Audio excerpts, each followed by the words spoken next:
اسلامی اور جمہوری، یہ ہیں اس ریاست کے دو بنیادی جزو جسے ہم اسلامی جمہوریہ پاکستان کہتے ہیں۔ لیکن سوال یہ ہے، کیا مجوزہ 27ویں آئینی ترمیم اسلامی اور جمہوری اقدار کی محافظ ہے یا انہی بنیادوں پر کاری وار ہے جن پر ریاست قائم ہوئی؟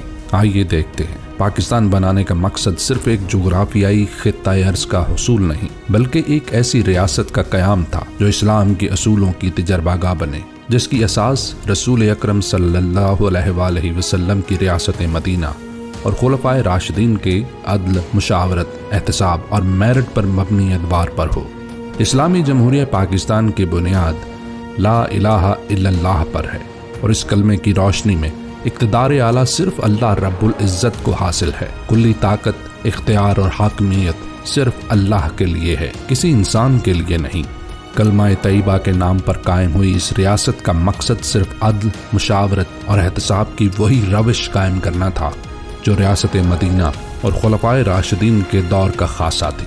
لیکن آج 27ویں آئینی ترمیم کی آڑ میں ایک ایسا تصور اقتدار سامنے آیا ہے جس میں فرد واحد کو تاحیات عہدہ، تاحیات مراعات، تاحیات استثناء سمیت پوری مسلح افواج اور ایٹمی کمان پر مکمل اختیار دے دیا گیا ہے۔ نہ مدت کی کوئی حد، نہ ہی ماورائے عدالت قتل، جبری گمشدگیوں، بدعنوانی، سیاست میں مداخلت اور اختیارات کے ناجائز استعمال پر کسی قسم کے احتساب کی گنجائش اور جواب دہی۔ گویا اختیار ایک امانت نہیں بلکہ پیدائشی حق یا خدائی اختیار بن گیا، جو اسلام کی روح سے سراسر متصادم ہے۔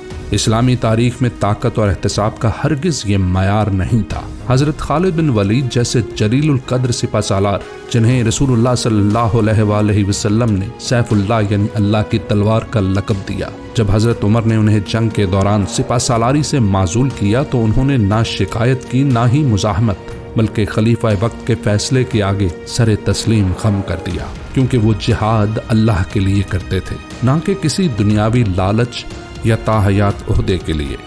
یہ ہے اسلام میں سپہ سالار کے کردار کا وہ معیار جو رہتی دنیا تک امت مسلمہ کے لیے باعث تقلید رہے گا۔ حضرت عمر فاروق کا وہ واقعہ آج بھی احتساب کی روشن مثال ہے۔ جب ایک خطبے میں آپ نے امیر کی اطاعت کی بات کی تو ایک صحابی نے جواباً کہا کہ ہم آپ کی بات نہ سنیں گے، نہ اطاعت کریں گے جب تک کہ اس امر کی وضاحت نہ ہو کہ آپ کے جسم پر 2 کپڑوں کا جوڑا ہے، جبکہ بیت المال سے ہر شخص کو ایک چادر ملی ہے، یہ دوسرا کہاں سے آیا؟ آپ نے اپنے صاحبزادے سے فرمایا، عبداللہ بتاؤ دوسرا کپڑا کہاں سے آیا؟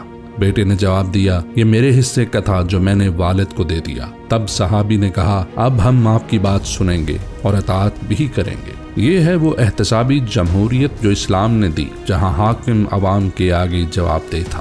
حضرت علی کا عدل دنیا کے لیے مثال بن گیا جب ان کی ذرا ایک یہودی کے پاس پائی گئی۔ عدالت میں مقدمہ پیش ہوا، قاضی نے گواہ مانگے۔ حضرت علی نے کہا، میرے بیٹے حسن اور غلام گواہ ہیں۔ قاضی نے کہا، بیٹے کی گواہی قابل قبول نہیں، جبکہ غلام کی اکیلی گواہی ناکافی ہے، لہٰذا فیصلہ یہودی کے حق میں دے دیا گیا۔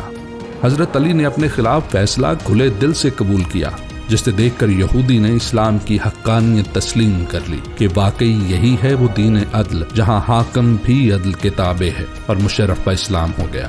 رسول اکرم صلی اللہ علیہ وآلہ وسلم نے فرمایا، اگر میری بیٹی فاطمہ بھی جرم کرتی تو میں اس کا بھی ہاتھ کاٹ دیتا۔ یہ ہے وہ عدل نبوی صلی اللہ علیہ وآلہ وسلم جس میں نسب، رتبہ یا اختیار احتساب سے بالا تر نہیں۔ قرآن فرماتا ہے، ان الحکم الا للہ، حکم تو صرف اللہ کا ہے۔ کسی انسان کو تاحیات استثناء یا مکمل معافی دینا در حقیقت اللہ تعالیٰ کی صفت مغفرت میں شریک ٹھہرانے کے مترادف ہے، اور یہی وہ روش ہے جو انسان کو بندگی سے خدائی کے دعوے کی طرف لے جاتی ہے۔ آج جب 27ویں غیر آئینی ترمیم کے ذریعے طاقت کو خدائی استثناء کا لباس پہنایا جا رہا ہے تو ہمیں یاد رکھنا ہوگا، اسلام میں نہ کوئی تاحیات فیلڈ مارشل ہے، نہ کوئی تاحیات حاکم۔ اسلام میں صرف اللہ کی حاکمیت ہے، اور انسان کے لیے اقتدار اور اختیار صرف ایک مقدس امانت ہے جس پر کوئی احتساب سے بالا نہیں۔ جہاں تک تعلق ہے اسلامی جمہوریہ پاکستان کے دوسرے اہم جزو جمہوریت کا، یہ ترمیم دراصل پارلیمانی جمہوریت پر ایک کاری ضرب ہے۔ جمہوریت اس اصول پر قائم ہے کہ طاقت کا سرچشمہ عوام ہے، اور ان کی حکمرانی ان کے منتخب نمائندوں کے ذریعے ہوتی ہے جو عوام کے سامنے جواب دہ ہوتے ہیں۔ لیکن جب ایک غیر منتخب شخص کو عوامی نمائندگی کے بغیر عمر بھر کے اختیارات اور تاحیات استثناء دے دیا جائے تو یہ نہ صرف آئینی توازن کو پامال کرتا ہے بلکہ جمہوریت کی اصل روح یعنی طاقت کا سرچشمہ عوام کے بھی یکسر منافی ہے۔ جمہوریت مشاورت اور عوامی رضامندی کا نام ہے، نہ کہ چند افراد کی تاحیات بادشاہت کا۔ یہ غیر آئینی ترمیم نہ صرف اسلام کے اصول عدل اور احتساب کی نفی کرتی ہے بلکہ میرٹ کی روح کو بھی پامال کرتی ہے، کیونکہ فرد واحد کو تاحیات عہدہ دینا ان اہل افسران کی حق تلفی کے مترادف ہے جو اپنی باری پر اپنے حلف کے عین مطابق ملک کی خدمت کے اصل حقدار تھے۔ یہ ترمیم اس بنیادی جمہوری اصول کو بھی رون دیتی ہے کہ طاقت کا سرچشمہ عوام ہے، نہ کہ کوئی غیر منتخب فرد جو عوامی احتساب اور نمائندگی سے بالاتر ہو۔ قوم کبھی بھی یہ ناجائز ترمیم تسلیم نہیں کرے گی، کیونکہ اس غیر آئینی ترمیم کی منظوری کی صورت میں ریاست مدینہ کے قیام کا خواب فرد واحد کے ذاتی مفاد اور طاقت کی ہوس کے بوجھ تلے ہمیشہ کے لیے دفن ہو جائے گا۔